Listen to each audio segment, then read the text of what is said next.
pensou se discos voadores fossem reais? E se Hitler tivesse uma nave e planejasse atacar Nova York?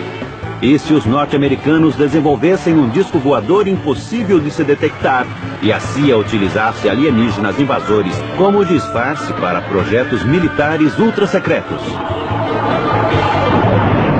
Hoje vamos revelar que isto é tudo verdade. Os verdadeiros discos voadores. Por 50 anos, o mundo foi louco pelos discos voadores. A loucura foi tanta que agora há mais ingleses acreditando em alienígenas do que em Deus. Este filme é confidencial. A verdade é um pouco mais confusa. Discos voadores existem, mas eles não vêm direto do espaço cósmico. Surgem da Terra e dos lugares mais obscuros das pesquisas militares.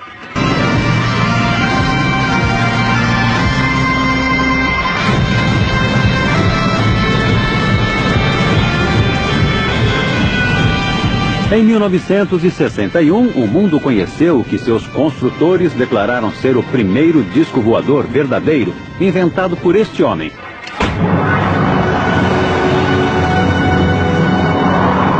Tudo começou no ano de 1932 em Bucareste, quando este homem, um engenheiro de voo chamado Henry Coanda, fez uma extraordinária descoberta utilizando um objeto voador em forma de disco. Uma das primeiras pessoas a ver a experiência de Coanda foi Radu Manikatid, então um estudante da aeronáutica de 20 anos. O disco subiu até o teto e ficou lá. Achei aquilo magnífico. Isso nunca teria passado pela minha cabeça. Estamos acostumados com ideias mais comuns quando o assunto é voar. O jovem Radu tinha testemunhado o primeiro disco voador do mundo. E ele funcionava assim. Se lançarmos ar num objeto em forma de disco, seu curso seguirá as curvas da superfície deste objeto. O ar é literalmente sugado pela parte superior e circula por toda a parte inferior. Coanda achou que poderia diminuir a pressão da parte superior e aumentar a da inferior, provocando a levitação da aeronave. Isso ficou conhecido como efeito de Coanda. É o princípio da teoria de voo deste objeto. Era uma ideia muito simples, mas alguém precisava ter pensado nela antes. Então aconteceu algo que mudaria totalmente o curso de desenvolvimento do disco. Em 1939, a guerra explodiu, e por um longo período o mundo investiu em pesquisas de novas armas e maneiras de disseminá-las. Mas, em alguns aspectos, os norte-americanos se saíram muito bem. Eles arrebanharam o chefe de tecnologia nazista Wernher von Braun e o tornaram um valioso membro da organização militar. Conseguiram também informações sobre a tecnologia do foguete V2. Mas enquanto manuseavam seus novos brinquedos com muito mais entusiasmo do que habilidade, sabiam que havia uma enorme lacuna no novo arsenal. Eles não tinham os discos voadores alemães. É provável que a Força Aérea estivesse preocupada com o avanço dos russos e precisávamos ter o nosso próprio disco como uma resposta aos discos soviéticos. Então, num dia de 1957, aconteceu um golpe de sorte. E este, mais uma vez, envolvia o alemão Andreas Hepp, que agora morava no leste da Alemanha. Por algum motivo, ele não estava mais contente com a sua vida no leste da Alemanha. Não sei o que foi. Pode ter sido o divórcio. Seja como for, ele foi parar no oeste. Ele atravessou a fronteira e disse: "Olá, aqui estou. Estava espionando para os soviéticos e quero dizer a vocês tudo o que sei." Os norte-americanos imediatamente o jogaram na prisão e começaram a interrogá-lo. E enquanto estava preso, Epp começou a escrever e a desenhar de memória o que havia feito para os soviéticos, qual era o plano do disco soviético e para que ele seria usado. Com a ajuda de Andreas Hepp, o projeto do disco norte-americano pôde começar de verdade. No final da década de 50 e início de 60, quase todos os principais fabricantes de aeronaves, incluindo a Boeing, Convair e Lockheed, passaram a se dedicar ao conceito de veículos com formato de disco para utilização variada. Esta é a divisão da Lockheed na Califórnia, um braço antigo do clã dos Lockheed e local de origem dessa família com asas. Lockheed estava se dedicando a projetos de discos para a Força Aérea dos Estados Unidos. Eles tinham um sistema de mecanismo central direcionado para baixo para que a aeronave decolasse na vertical, realizasse transição para voo horizontal e alcançasse velocidades altas, podendo voar a milhares de metros, o que era muito avançado para a época. Os engenheiros da Lockheed estavam desenvolvendo um disco que utilizava um propulsor central a jato e um rotor para criar o efeito Coanda, ou o efeito do disco voador. Uma vez no ar, seu jato era redirecionado para que viajasse horizontalmente em velocidades supersônicas. Mas ela não foi a única corporação a se dedicar a essa tecnologia. O único jeito de resolver isso era fabricar algo que tivesse a mesma forma de um disco. Em outras palavras, Bob tinha que construir um disco voador, porque o exército havia percebido que uma aeronave com esse formato faria um voo extremamente discreto.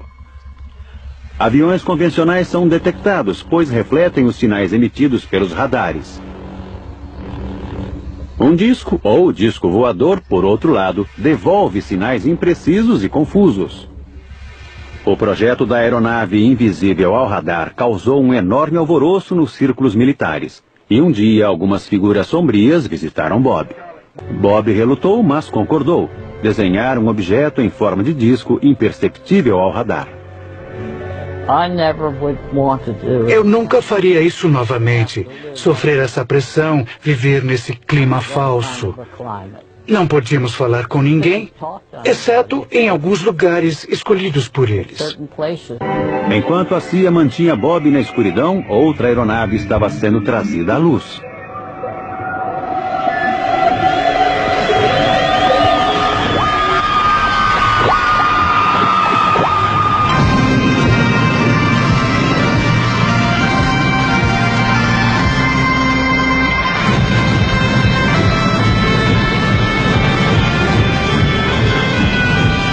Em 1961, o mundo conheceu o que seus construtores declararam ser o primeiro disco voador verdadeiro, inventado por este homem, John Frost.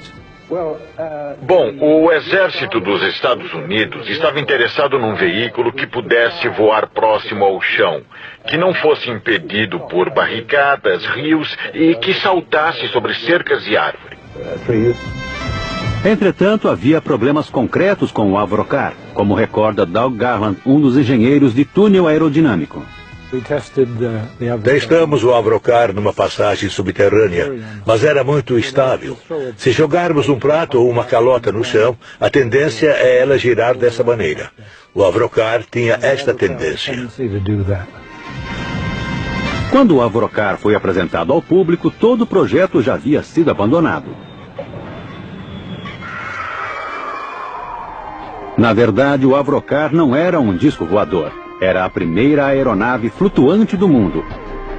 Era praticamente um subproduto acidental de um projeto secreto e muito mais ambicioso que tinha tudo a ver com discos voadores. Uma pergunta, acredita em discos voadores? Não da maneira que as pessoas acreditam, que eles vêm de Marte ou de lugares como esse. Isso não. John Frost não acreditava em discos voadores vindos de Marte, mas acreditava neles porque, secretamente, estava construindo um. Este filme é confidencial. Desenvolvimento de disco voador. Avro. Esse filme nunca havia sido visto pelo público. Foi feito estritamente para umas poucas pessoas do Exército. Ele registra o trabalho da equipe dos projetos especiais ultra-secretos Avro, liderado por John Frost.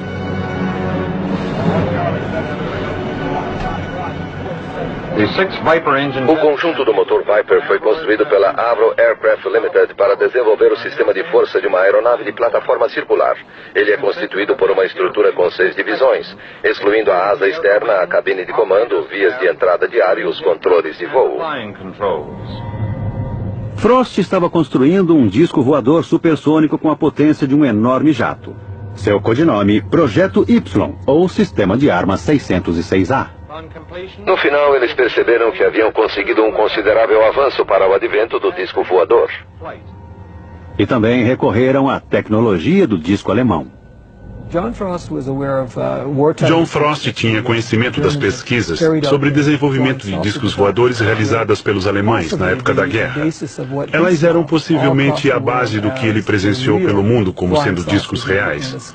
Isso foi numa época em que a CIA estava financiando um projeto de disco com um conceito muito parecido com o que ele tinha em mente. O exército estava entusiasmado com a visão que Frost apresentou. O projeto secreto original demonstrava que o disco poderia voar mais alto e rápido do que qualquer outra aeronave ou sistema de armas até então disponíveis. Os documentos da Força Aérea sobre o objetivo do disco são ambíguos. Eles mencionam que ele poderia ser utilizado como um sistema de reconhecimento de armas especiais. Se tivesse o desempenho que a Avro achou que pudesse alcançar, o disco seria capaz de escapar de qualquer defesa e atacar impiedosamente qualquer outra aeronave. Entusiasmado, o exército injetou quantias enormes de dinheiro no projeto.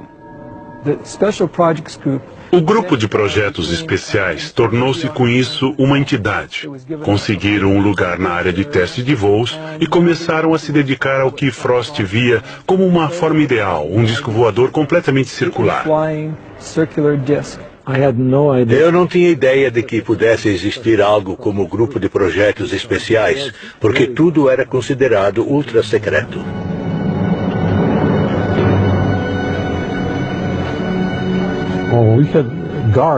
Tínhamos seguranças em todas as entradas o tempo todo.